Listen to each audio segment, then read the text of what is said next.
Welcome back everybody to another video. Today we're talking about cardio and the off season for motocross riders. So now a lot of you may know, you probably want to ride and probably wonder how the pro guys ride so fast and how they're so good at what they do. And you're probably wondering, well, how can I get to that level and what do they even do? So in this video, we're going to break it down. We're going to go through a lot of their training and what they do and how really it's not that hard. It's pretty straightforward, and I'm going to give you everything you need to also do it yourself. Pretty inexpensive if you do want to invest money. I do recommend it, but if you don't, it'll be just fine as well. You'll get the same result, but if you do invest money, you'll get a little more enhanced. But we get right into the video.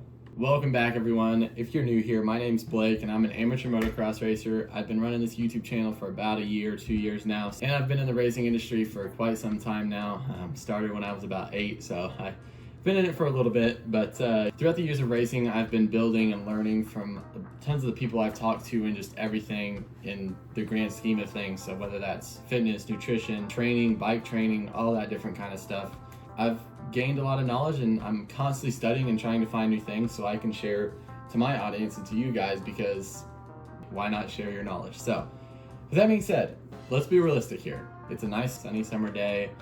You get your bike loaded up in the truck, you go out, you're like, all right, let's do this. I'm ready to ride.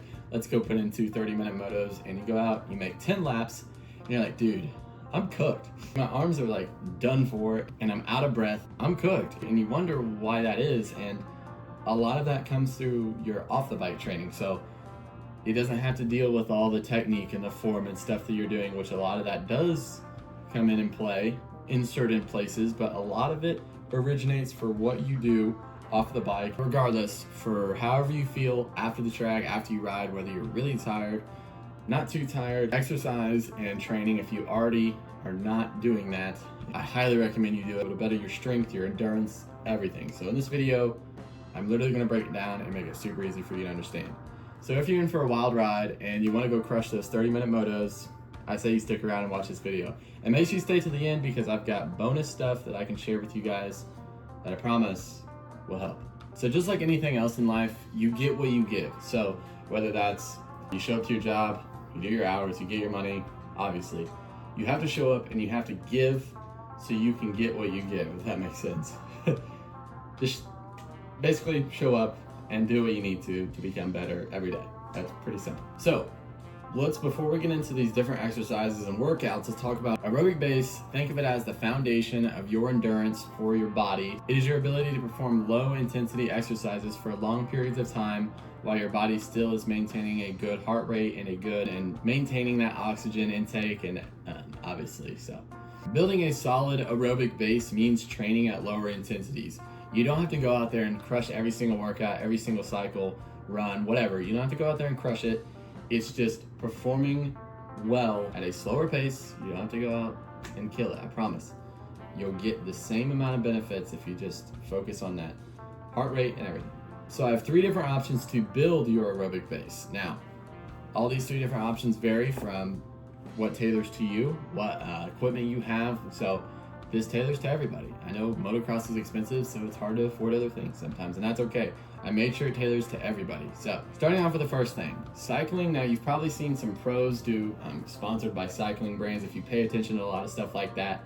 But basically what it is it's just riding a bike for long periods of time, maintaining a heart rate, a zone 2 heart rate, so around 110, 130 beats per minute, depending on your weight and your height. A lot of it fluctuates, but basically go out. You don't need the fancy stuff. You don't need a fancy road bike. You don't need any of that. You could literally use your mountain bike, your bicycle, whatever. Just go out and ride where you can feel your heart rate, obviously, and you can get that heart rate going. But the main thing is keep a conversational pace. So I should be able to ride and have a conversation with the guy next to me and I'm not dying out of breath, if that makes sense. Go out for 30 to 60 minutes or even longer and just ride and have fun. It's really nice. It's a really good cross-training workout because you still have the familiar surroundings. You still have the handlebars, the pedals, the 3 points of contact and everything. Cycling is a really good opportunity to gain that aerobic base and really just go for long periods of time. And it's scenic and it's a lot faster than the things I'm going to talk about next. The next workout I'm going to discuss is going to be running. Now, running is its own topic, and it's hard to explain it to people, which running isn't hard, but it's hard to explain it for moto riders. What I like to do is basically when I run, I try to, obviously, like I said in cycling, I try to keep a conversational pace. So I still want to keep that heart rate down. I still want to talk to the person next to me, whatever. I still want to have that low heart rate. I don't need to go out and kill it. Like I said, there's no need to go out and kill it every single time. You're not going to gain a lot from doing that. Trust me, it's not going to work. You don't need to go out and run a 6-minute mile every single time. It's not going to go well for you, I promise. It'll do more harm than it will good. But running's my favorite because I choose it over cycling because it puts your body and your mind under more strain and tension than it does cycling. At least I think, because running is a big mental thing. So if you can push past the barrier that, man, this really sucks, my legs hurt, my body hurts, this really sucks, but I'm gonna keep going. If you can push past that level and just that area, it will improve you as a person, not only aerobically, but just all around. So go out for a run, whether it's around your block, through your downtown city, or on the country roads, or on a dirt path, whatever. Go out for a run. Like I said, don't kill it. Have fun with it. That's the main thing. Have fun with it. Put your running shoes on, go buy a pair of Hokas, something. Make the experience more enjoyable for you. You want your training to be enjoyable, you want it to be comfortable, but you want it to be comfortable to a certain extent. You have to be willing to push past the comfortability level, and you have to be willing to know that, man, this really sucks, but I know that if I do this, I will progressively get better. And that's the main thing about training for motocross, is that it doesn't just come like that. And that goes for a lot of things. It doesn't just come right when you do it. So going to cycling before your race the next day isn't going to give you really anything, except you're going to be more tired, basically.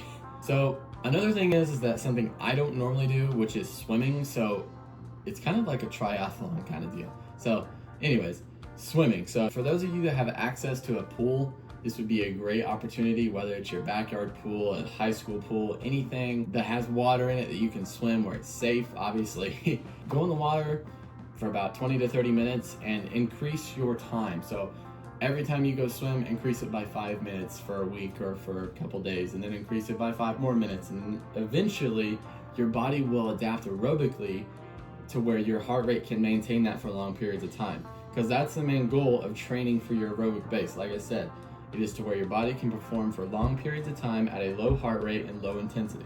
Just like running and cycling, make sure you maintain a steady pace. You don't need to go out there and run and do a minute. I don't even know what swimming is, a minute per 100 meters or whatever. I know, something crazy, but you don't need to do that. You don't need to go out there and kill it. Make sure you can still breathe comfortably. It's a conversational pace. Super good. Just drill that in your head. It's hard to talk when you're in water, but you know what I mean. By that time, you've probably done cycling and running, so you probably know what it feels like. Now that we've covered the 3 main topics that I was talking about, let's talk about how we can implement those into our weekly schedule. Now, if you're like me, I like to do strength training as well. It helps my bone density, my bone structure, everything, and I highly recommend you guys do it as well. I will be releasing a separate video on that coming soon in this month, December, so you guys will get that before 2025, and I promise that. But if you are doing strength training already, cardio is a great thing to implement either after your workout, or maybe you do strength in the morning and you go for a run or cycle or swim at night. Do that. Or you don't have to do it every day. I don't like to do it every day because I like to let my body rest and be fully ready to perform the next workout or the next run. What I do is I'll probably run Monday normally. I'll run Monday after school. I'll run Wednesday after school. And I'll do some sort of cycling, something to keep me active. So whether that's cycling, running, maybe a walk, it doesn't have to be set in stone. It's up to you to do the training yourself, obviously, but find a good schedule that fits with you and not with anybody else. Make sure it fits with you so that way you can adapt as a person. Now, here's another bonus tip I would like to put in here, is that if you're really willing to take this seriously and you want to do cycling and you want to do running, or swimming, sign up for a local event, whether that's a 5K, a cycling race, a swim event. Sign up for something that you can train for and you can hold yourself accountable for, because then your body will build drastically when you do that. What I like to do is I'll go online and I'll sign up for my local 5K or whatever, and I'll do that. And what I like to do is I ran 24 minutes this time, let's do 23 and a half next time. So I'll run a little bit slightly faster, and that's its own category in its own, but it helps you build as a person, because We're not always riding like runners can do and cyclists can do. We're not always riding because we can't always stay at the track. So it's important that we take this time that we have when we're not on the bike to train our body aerobically, strength-wise, and just physically get better when you're not on the bike. I'm trying to really run that home because it will really benefit you in the long run. I personally do a few 5Ks throughout the year as my little test of my fitness to see, oh, maybe I ran a little slower this time. I must have not been doing my workout structuring in the best way, so I go back to the drawing board and I'll do it different. There's no right or wrong way to do it. Like I said, it's just show up every day and I promise you'll see results. But one thing I do want to drive home, and the moral of the story is that you don't need to overcomplicate literally any of this. You can literally take it down to the bare bones. Go for a run when you can. Go for a bike ride when you can. Don't overcomplicate it. Everybody just tries to like, oh, you need this heart rate, you need this meter, you need this watch. You don't need any of it. At the end of the day, you have to think about how the people that first started, how they do it. You have to think about how they built. They didn't have all the fancy stuff that we have now, and probably the fancy stuff that you have when you're starting. So I'm trying to grow as a moto rider, and I'm trying to grow as a person, strength, physically, mentally, everything. I'm trying to grow, and I want you guys to as well. So if you want to join along for this journey, and you want to actually take this seriously, go down in the comments below, tell me what you're gonna do, give me your plan so I can hold you accountable for it, because I definitely will hold you accountable for it. But with that being said, I covered a lot of different points in this video. I hope you guys could follow well. I'm going to put some chapters so you can go down below and skip back through the different workouts and exercises, but that's all I have today. Remember, stick with it, show up each and every single day, and I promise that you'll see results. I promise.